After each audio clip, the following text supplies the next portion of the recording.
in financial services, customers need highly accurate data. So we don't just pass through models directly to the lender. There's a risk of hallucinations or errors in the data. We layer in a series of industry-specific validations and checks to ensure the data is accurate.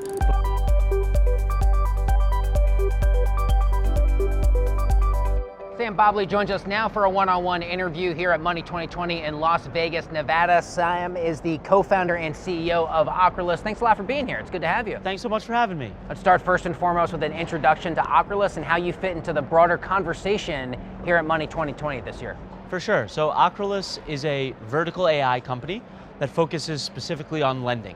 We help make the lending process faster and more efficient. Our software automates the underwriting process, and our specialty is small business funding and mortgage lending. What are the biggest opportunities in the small business funding ecosystem that you're seeing today? The biggest opportunity is to just get more small business owners funded faster. Historically, small business owners have had trouble accessing capital from banks. With the rise of cash flow-based underwriting and fintech lenders, more Main Street businesses like pizzerias, nail salons, and florists are able to access capital faster, and we think that's a great thing for the overall ecosystem that Ocrolus is playing a small role in helping to facilitate. I'm sure you're in active communication with a lot of these small business owners. Tell me more about the pain points that they're experiencing trying to go to the larger institutions and undoubtedly facing a lot of challenges in doing so. For sure. So we are a B2B2C company in the sense that we communicate directly with lenders, and the lender's customer is the small business owner. So indirectly, we do service the small business owner. The two biggest problems that business owners have are speed and cost of capital. Going to a traditional bank, it's a slow process to get access to capital, and many smaller businesses don't qualify for those loan products. With Ocrolus-enabled underwriting, small business owners can get very fast decisions, often in 24 hours or less, in some cases even instant decisions, and they can get access to capital that they otherwise wouldn't have been able to obtain through a traditional bank. How has the landscape overall shifted, and even just the last few years? I'm having so many conversations with people in your position who say the general regulatory framework and conversation has changed so much already in 2025. I can only imagine for the years that you've been involved with the company, you've seen a lot of regulatory changes, and I imagine quite a bit of difficulty maybe trying to keep up with all of the changes. We've seen tremendous growth in this industry. I mean, we started in small business funding in about 2016, and over the last 9 years, the industry has really taken off. I think, if you look at the origination volume of industry leaders like Innova and PayPal, they're really able to distribute a large amount of capital to small business owners.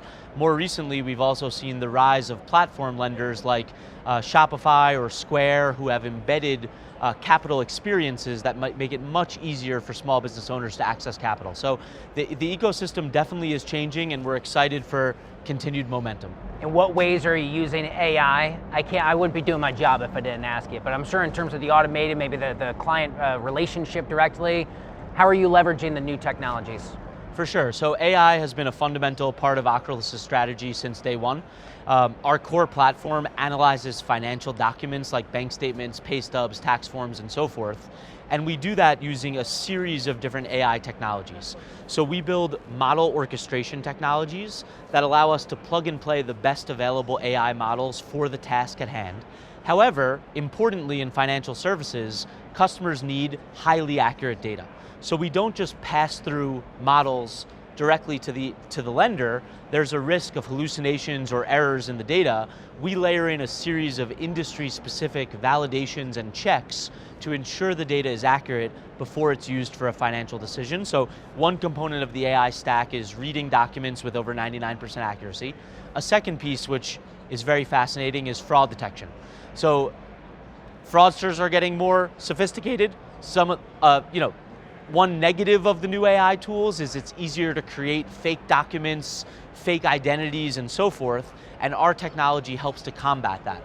So we look at documents and we run a file tampering detection process to see if a document is synthetic, if it's photoshopped, if it's manipulated, and it's one of the most rewarding part of our job is to catch fraudsters in their tracks and not let fraudsters access capital and then vanish off the face of the earth. So combination of document capture and fraud detection are key to our AI strategy. To that point of that AI strategy on capture and fraud detection and beyond, What is your outlook here, not just for the remainder of Q4, but into 2026 as the underlying technologies are continuing to change? But to your point, it's not just the so-called good guys that are leveraging the technology. You got to stay one step ahead of the bad threat actors out there as well. Look, we're investing heavily in this area. Like, I think it's critical for companies like Ocrolus to invest on the good side of this equation, because fraudsters absolutely are always innovating and thinking of ways to game the system. So if lenders put the appropriate safeguards in place using companies like Ocrolus, companies like Plaid, other companies to help verify information,